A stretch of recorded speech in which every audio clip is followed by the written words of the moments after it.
Good morning. November the 5th, for those in the UK, you'll remember somebody tried to destroy the Houses of Parliament on this day. Guy Fawkes, it's bonfire night in memory of trying to get rid of Parliament. Well, we're doing it for you now. We're doing it all these years later, getting rid of Parliament, a place that's full of corrupt people. Anyway, on to the main news of the day. We're seeing very interesting things happen off the coast of Venezuela. And this is all part of the pantomime. Russia's turned up with its naval force. And now America gets a taste of their own medicine. When the US and NATO have been on Russia's doorstep in Ukraine, Russia didn't like it. And there's no surprise at all that America doesn't like Russia turning up on the border of Venezuela. This is a taste of your own medicine. When you start poking the bear, and the bear is famous in Russia, you poke it, it won't just bite your finger, it will take your head off. And this is all part of the drama, all part of the pantomime. Don't live in fear, but you're going to see it play out, and it's going to be fun. Fun for those people who know that this is all pantomime. If you don't believe this is pantomime and you think this is real, you need to go and buy yourself some diapers if you come from America and nappies if you come from England. You'll be shitting yourself, because it's a fascinating time to be alive, and this is a part of the movie that I'm going to really enjoy. Morning, Paul. Morning, Drew. Morning, Charlie. Hello, Drew. Hello, everybody out there. Well, my first story, big news from New York City. Democrat Zoran Mandani, a 33-year-old Uganda-born assembly member, is projected to win the mayor's race, defeating former governor Andrew Cuomo 50 to 41%. More than 2 million New Yorkers voted, the highest turnout since 1969. Mandani, a self-described socialist, has energised young and progressive voters with promising of housing and wealth tax. While critics call him a communist, Trump even publicly backed Cuomo and threatened to cut federal funds if Mandani wins. Cuomo has conceded but says he'll keep the new mayor accountable. New York is entering a bold new chapter. Charlie, just to add on to this, Zoran appears on the ballot twice.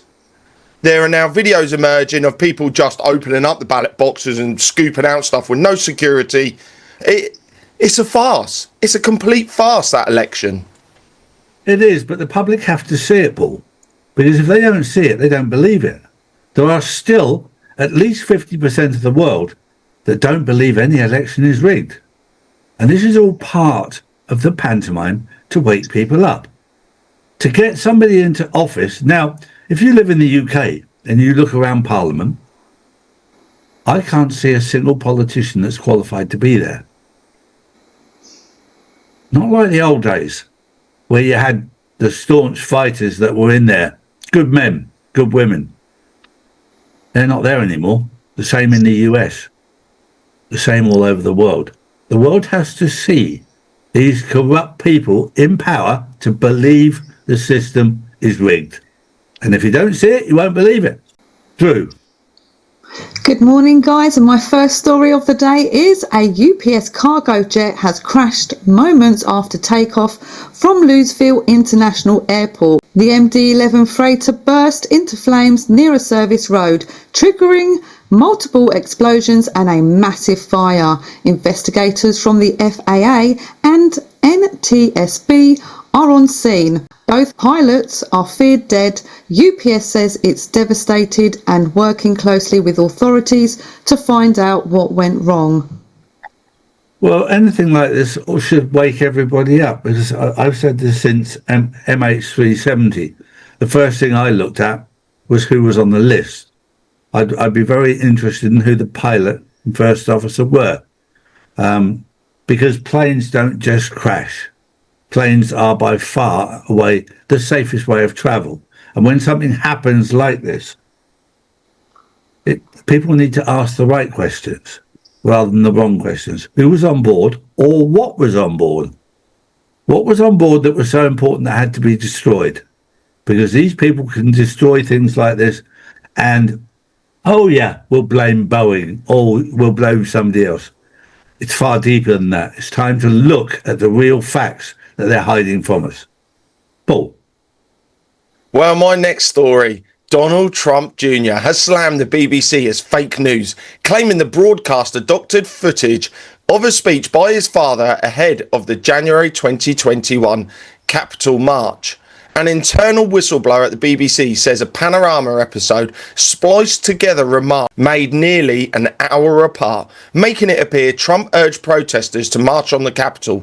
Trump Jr. fired back on X, saying UK reporters are just as dishonest as the ones here in America. The BBC management denies any breach of standards, and the episode has since been pulled from circulation, leaving viewers and critics debating whether the footage misled the public. I tell you what, Trump's going to have fun suing the BBC.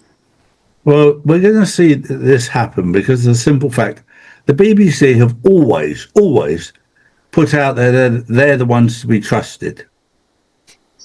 Now, there's a lot of people who do trust the BBC. But when you see something as clear and obvious as this, and I've seen both. I've seen the video that was actually stated, and I've seen the BBC's version. And it's disgusting. And there will be a lawsuit for sure against the BBC. This could well be the end of the BBC because they're struggling financially. Anyway, they're trying to push the license fee up in price and everything else. And of course, if all the illegal aliens were paying their license fee, they'd probably have a serious credit. They don't have that. So they're between a rock and a very hard place. And their credibility, which you and I have known for a long time, is below zero, is below freezing. And next up, Israel has resumed airstrikes on Gaza after accusing Hamas of violating a ceasefire. The brief truce has collapsed, halting humanitarian aid once again.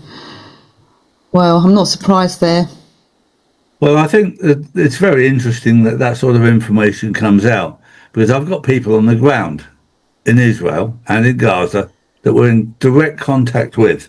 At this moment in time, Israel is losing a lot more people and a lot more damage is being done than is happening in Gaza right now. And this is the first time in history that this has happened. But the media machine is run out of Israel. So they're telling you that things are happening. But I'll tell you right now that Israel is taking an absolute hiding at the moment, and it's being done very strategically. They're taking out very key places in Israel that are doing a huge amount of damage.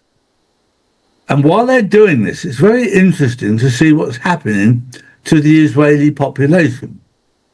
The Israeli population are now moving en masse to Cyprus, where they're buying up land. Also, they're also moving to Ukraine, where they're not buying up land, they're just stealing land.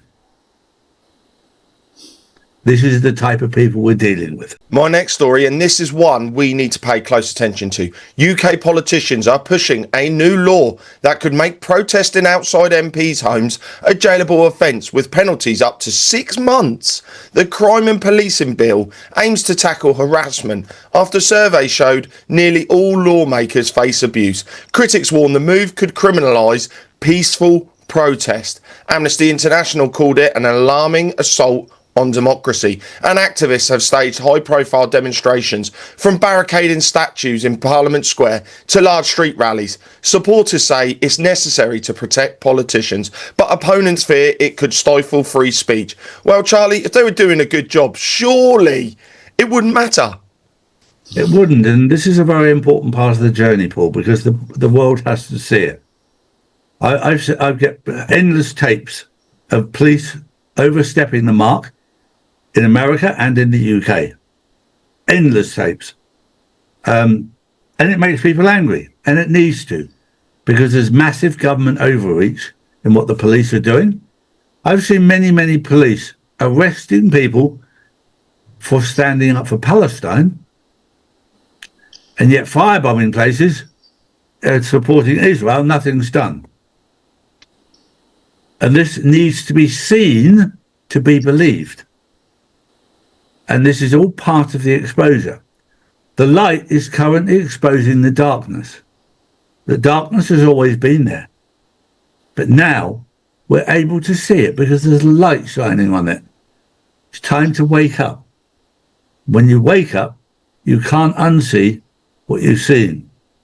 Some people are a bit slow waking up, and for people that have been awake for 5, 6, 7, 10 years, it's very difficult. I understand that. But we've got to be patient for the others. Next up, Hurricane Melissa has ripped through Jamaica and is now tracking towards Cuba. At least 7 people are dead, thousands are without power, and roads remain impassable. Emergency crews are working around the clock. Well, my next story. Hungarian Prime Minister Viktor Orban says a database containing the personal information of 200,000 Hungarians was stolen and leaked online, calling it a serious national security risk. Orban claims Ukrainian individuals and the opposition Teaser party were involved, though the party denies any Ukrainian role, pointing instead to alleged international hackers. The leak includes names, addresses and contact details from the party's Vilag app.